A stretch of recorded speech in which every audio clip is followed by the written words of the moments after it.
Jeshi la Polisi mkoa wa Tabora linawashikilia watuhumiwa 3 kwa tuhuma za kutoa taarifa za uongo za kutekwa.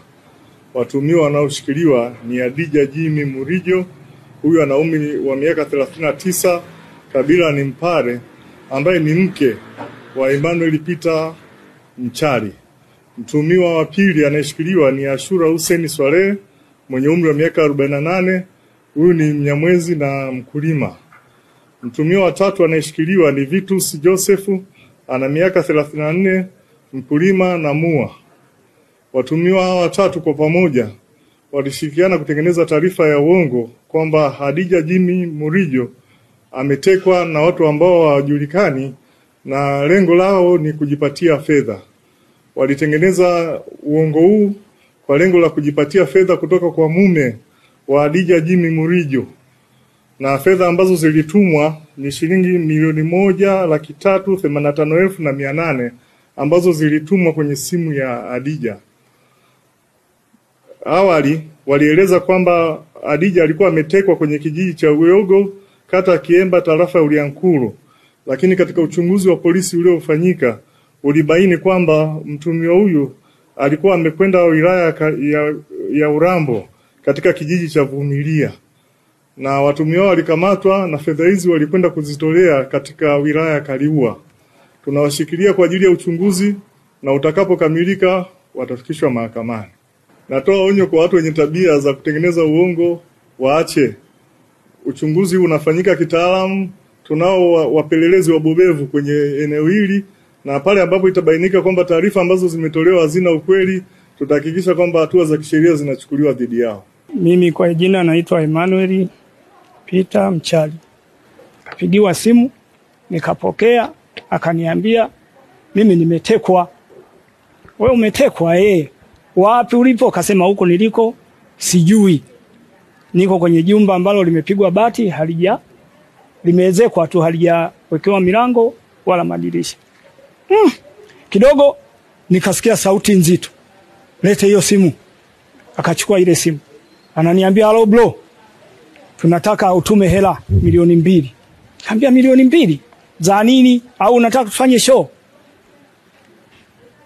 Ile swali lile nikaona hawa kweli inawezekana ni watekaji. Sasa kwa sababu ana na mtoto wangu anaye kule, mimi ilibidi nikamwambia nipeni muda.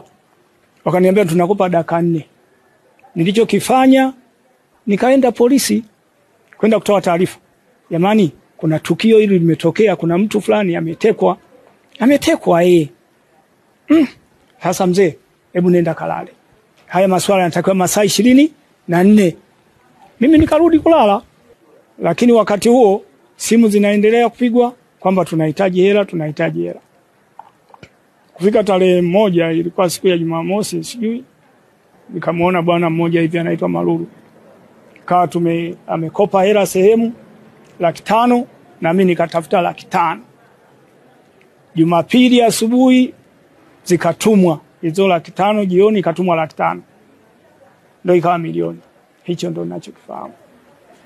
Mimi naishi naye kama mzazi mwenzangu, yani natunza kitoto kile alichonacho. Sio kwamba naishi kama mke. Yani mimi nashinda kwangu, siku nikiona naenda pale napeleka huduma. Kilichofuata ni kuruhusiwa kule kurudi. Akarudi nyumbani.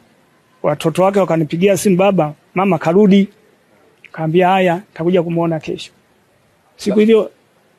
Siku iliyofuata ambayo ndio ilikuwa Jumatatu asubuhi, nilienda kwake pale. Kaenda kumjulia hali, tukiwa na bwana mmoja anaitwa Dula. Kaenda pale tukamjulia hali, tukakuta kwa kweli hali sio nzuri, ana sheki. Sasa siwezi kujua kama kule kusheki ni kuigiza au vipi, mimi sijui.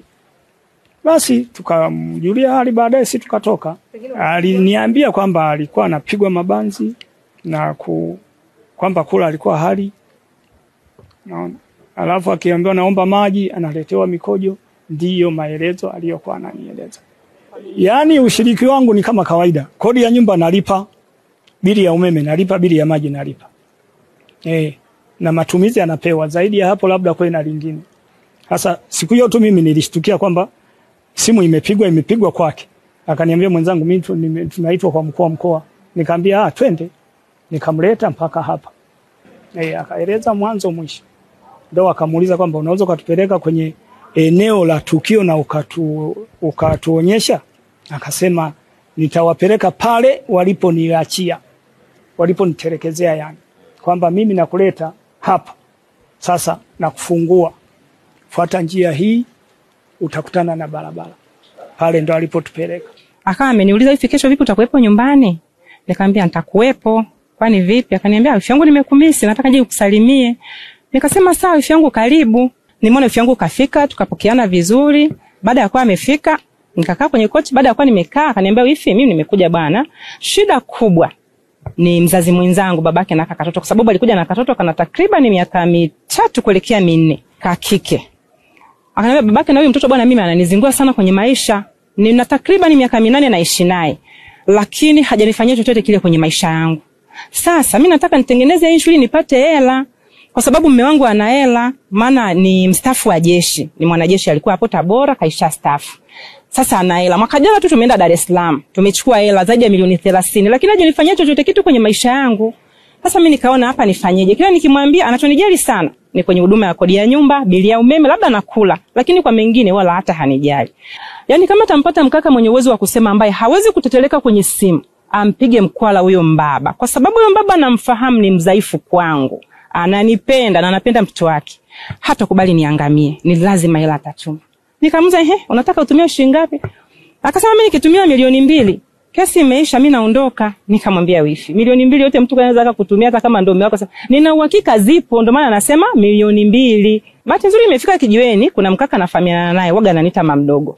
Nikamuita anaitwa Vitu, si huyo kaka. Nikamwambia Vitu, nakuomba nyumbani kwangu nina shida.